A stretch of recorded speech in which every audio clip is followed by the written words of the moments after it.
Good afternoon and welcome to CG Labs webinar. I'm Dave Cummins, and as always, a quick reminder, these are going to be live every Wednesday at 12:30. You can currently get them on YouTube or our Facebook channel. Please set a reminder for the following weeks. It'll keep popping up and letting you know we're going to be going live. Feedback is always welcome and questions at any time. This week, we're going to slightly change the format. So before I introduce the panel and let them sort of describe how we're going to be doing it, but we will still be taking questions at the end. So please start firing your questions to us as soon as you can. Okay, let me introduce everyone. So Mike, over to you first.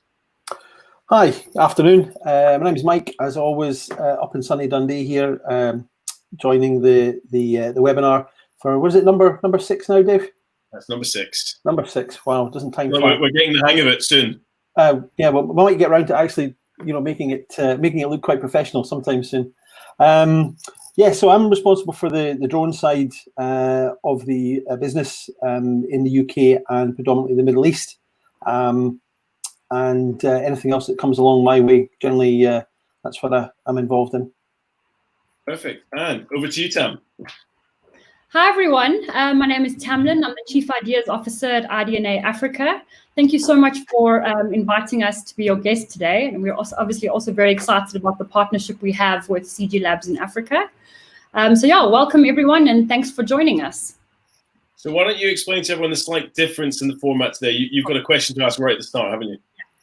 So guys, I want to shift it up a little bit. So we are going to talk about how and whether the events industry will bounce back. But what I'm keen on understanding is what challenges you are facing at the moment. So if you can start posting those questions, we'll have a look at those and try and answer as many as we can. We just want to see what frame of mind you're in. So the challenges you're having with events at the moment, online events, interaction, engagement, post all of those in the live comment section. Right, and I will try and stay on top of that as we go through. So Tam, if you're ready, I will bring up your screen. Brilliant. And we'll hand it to you. Cool. Tell me when you're ready. Ready. Perfect. I'll add that now. Okay. So the aim of today's webinar is really to talk about the state of the industry in one word, and I think you all know what it is because you've been feeling it. And then really to talk about collaboration and why these kinds of collaborations are so important when we look at the recovery of the industry. So I'm not going to depress you. This is not going to be a depressing conversation about where we are or how we're doing, because this is how you're all feeling at the moment. And let's be honest, it is what it is. So this is not a webinar to talk about how crap we feel, how many events we've lost. This is a raw conversation about recovery, innovation, and collaboration. We've all had to get creative. I'm sure you've all had to get very creative.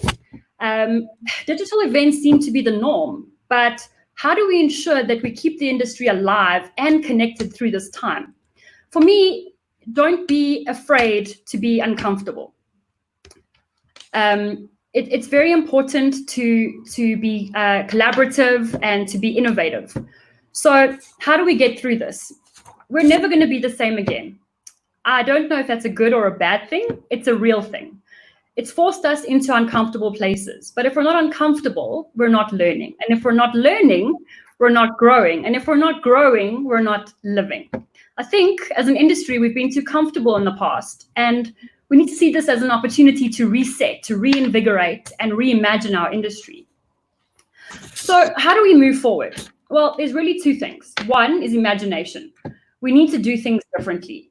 As an industry, we've never been lazy before, and I don't think we need to start now. In fact, I think we need to work harder to use our imaginations.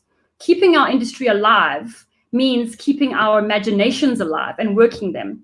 Online does not mean boring. I'm starting to call people zombies, kind of switched on and watching all of these presentations. There's no engagement. 2 is collaboration. This is something I'm really passionate about. Just because we can do something alone, it doesn't mean you should. We need to move forward together as an industry. So the AV guys, the exhibition guys, the venue guys, everyone who's been holding your hand through this time, you need to move forward with them. There are still so many opportunities to work together. And I don't see us coming out of this unless we all work together. Everybody needs to benefit from the opportunities. And I say this a lot, we're only as strong as the value chain. You know, when we do come out of this, and yes, it will be hybrid, how do we ensure that the people we've loved working with for so long are still there? And the only way we're going to do that is by collaborating. And I'll talk a little bit more about that later. So Tam, you asked for questions, and as you mentioned there, so brilliantly timed, as you mentioned, when we come out of this, William's asking, how long before we come out of this? I don't see us coming out of this until next year, March, to be entirely honest, just judging from what our idea of coming out of this and consumers' ideas of coming out of this. And this kind of talks to my next point. How we're going to recover is dependent on the consumers and businesses having confidence about how safe we are, how safe are our cities, how safe are our venues. And again, it's also entirely dependent on the economy. A lot of our events that we organize are all paid events. And so what we're seeing is people just don't have the funds to be able to afford these online, to afford the face-to-face events. So how we come out of this and when we come out of this is entirely also dependent on our economy. And that may be different throughout all over the world. In New Zealand, the economy's bounced back a lot faster. Here, we're yet to see. So it is about that. But in the meantime, I don't see why we can't still make money. We can't still drive community, drive innovation. Because as event organizers, that's 26 million odd professionals around the world. We need to continue the conversation and keep the industry alive. So I don't think we should be making estimates about when we can come back. I think we need to stop wishing for it to be now and just accept that this is where we are now and use our imaginations to make now work. So as event organizers, we seem sometimes to forget that we're in the business of people.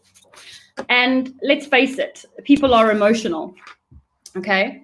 So we are always going to do what makes us happy. This is a picture of what makes me happy. It's cake. I love food. And now more than ever, you need to understand your audience. So as event organizers, we need to know what is going to make our audience happy and how are we going to engage their emotions. Triggers are particularly important for online events. Now that you're losing the face-to-face interaction, you need to concentrate on so much more than just that face-to-face, because you've lost it. There's no like tangible stuff. So you really do need to create that online event using emotion. So let's talk a little bit about this. I'm going to say one very complex word. Dave, you can just skip right past it. But death by webinars speaks to the neocortex. Your neocortex is your rational brain. As event organizers, you do not want to talk to that part of the brain because you're going to get this reaction. And this poor cat has passed away, so bless his soul. This is Grumpy Cat. He's my favorite. And so I'm finding this is my reaction a lot lately on these webinars because they're boring as all hell, So it is about how do we engage the emotional brain and design experiences that still make an impact. So when we talk about reimagining online events and avoiding the death by webinar, how do we do this? So you need to embrace technology, one, but you can't embrace technology without also embracing psychology. So I'll tell you a quick story. idna is a marketing and events company, and a lot of our clients have large-scale events. So we were tasked with cancel, lose the income, lose the client, miss the opportunity to innovate, or come up with a challenge. And when we were reviewing and trying to come up with something, there were so many other platforms that just weren't doing the trick. They're more webinar-based. So we then connected with friends all over the world, and we've known CG Labs for a while, and so chatted to Dave and realized collaboration is key. And so that's how we've been able to use this platform for our upcoming Congress, which is the Green Building Convention. We're also using the platform for the Institute for People Management later this year. So just to show you how we've put two large congresses with exhibitions onto this platform. And after I've showed you this little teaser video, I'm going to explain to you how we've used the kind of psychology for online events to tailor those experiences. So without further ado,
Tam, I think before you carry on as well, I think you might have paid some people to ask the question. So just as you posted the video, Remy asked, won't companies see it cheaper and easier just to have online conferences and events? How do you sell the venue? Virtual is cheaper and companies need to save money. Over to you. Okay, I didn't hear that whole question. Say it again. I'm going to put my volume on the screen. So I think Remy was effectively saying, how do we go back to real events when actually you've got the online conferences and meetings available to us? Well, so I think we're always going to go back to face-to-face. As humans, we need that touch. We need that connection. What I think is great about the industry is that now we're able to do so much more. So, for example, Green Building Convention is already talking about having their face-to-face event next year. And just as an example of how the industry collaborates, Century City Conference Center has been our partners on this conference for 4 years. Okay, this year, they've lost out on the event, but just to show you how that kind of collaboration works, we've signed another 4-year agreement with them for this event. It's the only green venue in South Africa from a Green Star rating. So GBCSA is already talking about going back. The great thing now is that we will still be using this platform next year, because what we'll do is we will live stream into this platform so that we can reach so many more people. So the borders, the barriers for events have been removed. You know, from a climate change perspective, you don't need to rack up those carbon emissions because you've got a platform like this available. So you'll still have people who want to connect, who want to be there, but there will always be people who just can't make it, or from a cost perspective, who just can't make it. And I think the great thing here is that you're able to offer so much more value. For exhibitions, as an example, next year, we're planning on having the face-to-face exhibition, and then we're going to create an online version of that same exhibitor. So there's more value for exhibitors. There's more value for sponsors. And so it's just about now people have been forced to see what technology can do, so that going forward, a hybrid is so much more comfortable for people. I think it'll also take time, won't it, to change our, you say psychology, but our habits. I'm a business development guy by nature, and I still feel like I want to get into a room and talk to someone and have that personal engagement. So it's going to take time for me to shift, even in this virtual world, even though, as you said, that's our product. It's still going to take time for everyone to adapt to it. Yeah. And it is about social marketing, and social marketing is more around behavior change. It's ingrained in us. We are sociable humans. We want to be with each other. The trick now is that we're able to just offer value. So going forward, it's about value and how much more we're able to offer. And so if I can move on from that question, I want to just talk around why event psychology is so important with an online environment. So firstly, we're self-centered. I'm talking about the old brain. So we have an ego. Now, if you're looking at online platforms, you need to design certain things into it. For example, gamification. The platform I just showed you, you're able to design your own avatar. That plays into your ego. I am able to get points. The more I engage with the platform, the more points I get. So now I can see who's winning. I mean, one of my colleagues, Mary, she wants to win at everything. So she would literally go to every single stand, go to every single session that she possibly can, just because she wants to win. I'm sure there's many of you out there that do the same thing. is also parts of it. So gamification is very important to stroke the ego. Okay, so it's all about what's in it for me. The second is instinctual. So it's about chasing the reward.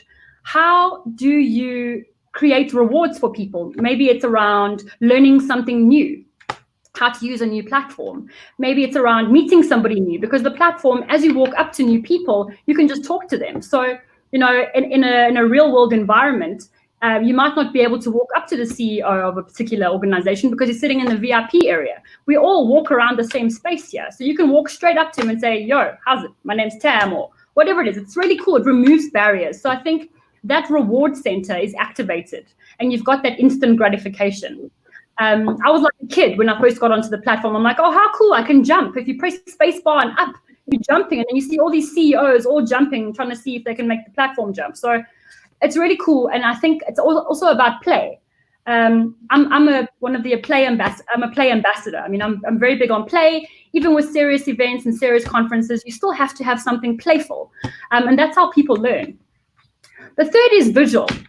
The average person receives more than 10,000 messages a day. So if you're looking at webinars where all you're doing is looking at faces on a screen, you're really not going to have that visual stimulation. With the gamification and the real world kind of virtual environments, you can design your environments to still be engaging.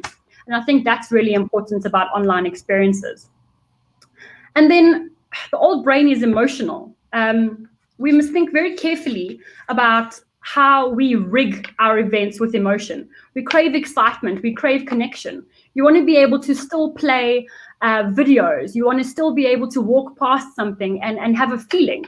And I say this a lot, we're not thinking machines that feel, we're feeling machines that think. And so we're taking a lot of the feeling out of it by just sitting, looking at a screen and people all kind of staring at you. And then number 5, which speaks specifically about myself and probably Dave, you know, we have a low attention span. Okay, we easily remember the beginning and the end of a movie, a presentation, or a story. You know, so this blah blah blah blah blah doesn't work when you're walking through an online environment and you are anticipating what's next, what's around this corner. How do I do this? How do I talk to that person? You are now stimulating the same part of the brain that is stimulated during orgasm. There, I said it, orgasm, okay? So we produce more dopamine in your reward center when you anticipate something.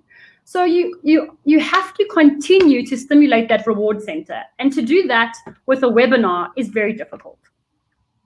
We have to remember that we work in the experience economy. We don't just sell a ticket to an event. We sell a moment in life that you can access with that ticket. And so if you do your experience right, you know, you're ensuring brand loyalty. And I think people are eager to connect over this time. And the more we can offer those opportunities to connect, the more loyal they'll be to us when things return to some kind of normal. I've said this before and I'll say it again. Humans actively seek out experiences that meet their emotional needs. We've had phenomenal turnout and kind of feedback from our Green Building Convention and our IPM convention. And I just think it's just so important. And so you asked earlier, what about the future? It's about humans meeting tech. We can work together.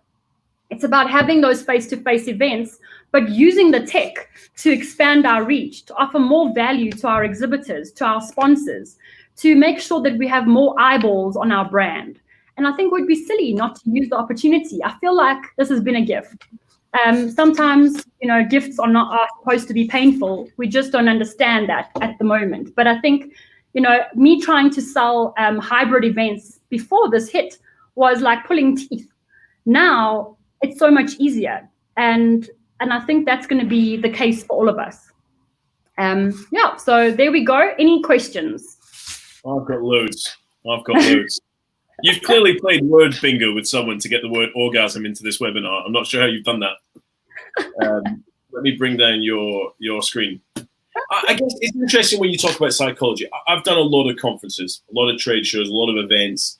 And in the past, it's only now that I look back and I think how much time was consumed, not just in the event itself, but in the travel to and from, the fact that you were getting there the day before, looking through the conference to find out who you're going to want to speak to, spending days looking at who else is going to be there. And again, one of the reasons I really like this digital solution is it's just removed all that. So forget the cost, forget the carbon for a moment, but just time. And I'm now able to actually properly prepare for a conference because I can spend the time looking at who's there and not have to worry about losing an entire day, front and back of the conference. Yeah. Mike, you must have a question. I know someone stole your one question. Yes, Remy managed to get in there and beat me to it. I guess it covers a lot of the different webinars we have when we talk about the effects of COVID. And you touched on it in your response to Remy's question. And I get the impression that you feel that the effects of COVID or what we've done to work around that will always be a part, especially in the events industry. But how much do you think they'll lessen over time? And it's a question that's been asked in other webinars that we've done, and we've asked it ourselves internally. In 24, 36 months, how much of what we're doing at the moment do you think will still be in play? 90% of it. Wow, that high. Yeah, look, from the clients I've been speaking to, it just takes, so part of social marketing is the behavior change. Once people shift their behavior and they see the benefits associated with it, people then are less scared of that change because they've been forced into it. A lot of the clients I've been speaking to are still going to continue. In the property industry, a lot of organizations have been told that they don't need to have their offices anymore. They've been forced into rethinking the way they do business. And that's no different for us in the event space. I think it's great. I think it's a great challenge to rethink how we do things. And all of my clients, and when I say all, 90% of them, have said they've loved this process. It's been painful, but it's been interesting, and it's taught them so much about their own businesses and about their people. And I think it's going to be really good for us. And I see this happening next year. I think we'll just get smarter, and I think the solutions will just become more innovative. So we've got someone else asking. I hope I'm pronouncing this right. Jenny Ann. Yep. Tamlynne, do you feel the platform will boost networking confidence? So yes, I do. So the great thing about this platform is that when you are talking to somebody, you don't have to feel insecure about who you are and what you do. And I think more people who don't actually like going to events because they don't want to have to connect to people. The last event I did, someone was in the bathroom during the breaks because I didn't want to go and talk to people. Someone like that would really, benefit from something like this because they can practice. Just so everyone knows, Jenny's actually my best friend. So when you said I did pay someone, that's my best friend. Just FYI. Yeah, at least there's one. I think I paid her friendship fees. Yeah. Good. And again, it's weird because I think, I look at my own experiences of going to these conferences, and I guess you network in two ways, don't you? You get those business cards that 10, 15 years ago, I always remember writing something on the back of the card to remind myself who the guy was, and then you'd upload it to your contact list later, contact with an email.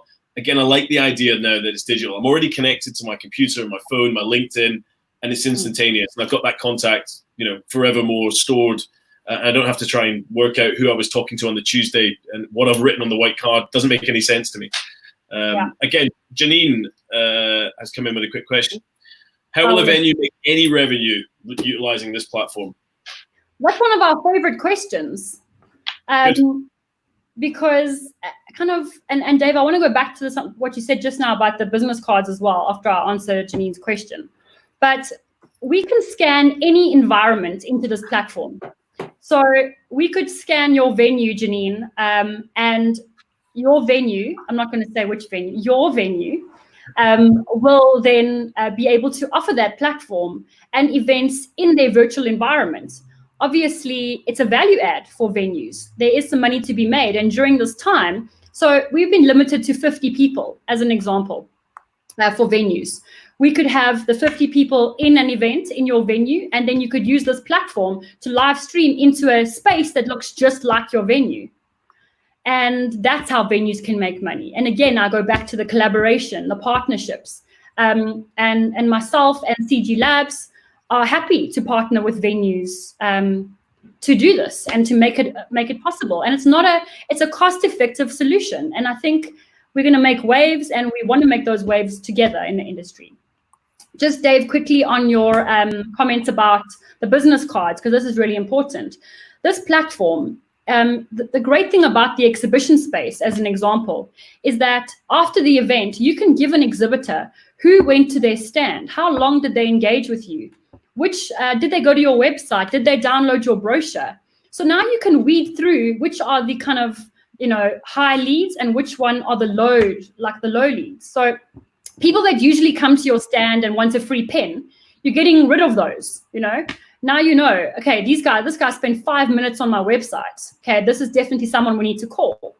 So you're getting so much more. And the other thing about the platform is that the dev guys, I'm sorry, Wayne, if you haven't done it yet, but it's happening. It's on the board.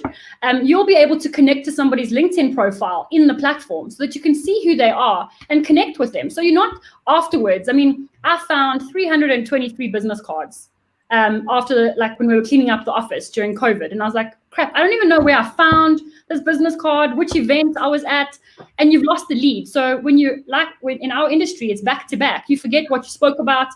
And so with this, you know exactly where you were, what you spoke about, and where the lead is. So yeah, it's always the last day of the conference, isn't it? I call them the bag collectors. Those people who just walk around with 4,000 bags. They clearly don't want to talk to you. They just want the bag. Completely. Anything for a free pen. That's exactly it. Marissa asks, sorry if it's been covered. At the end of the day, everything comes down to cost. How cost effective is this platform? So I'm going to give you an example. For Green Building Convention, we have been able to reduce our budget by 75%. That's on the total. So I'm not going to give you numbers, but we have reduced our event by 75% without impacting on the quality. Incredible. So we are approaching the 30 minutes. I think it's probably worth, we've had so many comments. So thank you to William, John, and Felix, who've all been pretty active as well, posting comments. Tam, how do people get in touch with you? So guys, my email address is tamlynne@idna.co.za. You can all see how to spell my very complicated name on the screen. And if you've got any, or reach out on social media on our idna platforms. Like I said, we're really excited about our partnerships with CG Labs. We're looking forward to taking this platform to the African market. And we've also just recently brought on a new partner with idna, Chatter, who is on the platform as well. And so Chatter is idna's partner in the African market from an event space to kind of get this platform out to as many people as possible. So if you have any questions, just reach out to myself. If you need a demo, we can arrange that as well for your clients. So yeah, get in touch. Let us know if you need anything. And I'm sure people want to get it on the platform again. Contact us and do that. And Garen, just before we go, Garen just popped up and asked one last question about live webcast streaming into the platform. That is also available. So, Garen, yes. So Garen, what we've done with the platform is you'll see an avatar, but when the speaker starts to speak, you'll see he'll have the choice of whether he wants his camera to activate. And then when you click on somebody's hand, so in the audience, you'll see avatars. What we're working on now is that when you raise your hand, whoever's hosting that session clicks on the hand and then releases the microphone, releases the camera, so you can see who you're talking to as well. Brilliant. Guys, thank you very much. Be sure to post comments, give feedback if you're watching this live or afterwards. And next week, we're talking to Flock Insurance actually about some very innovative ways of insuring drone flying. So it's a completely different subject to yours, Tam. Tam, thank you very much for joining us. It's been a pleasure. Thank you. Bye, guys. Guys, see you later. Okay. Bye, guys.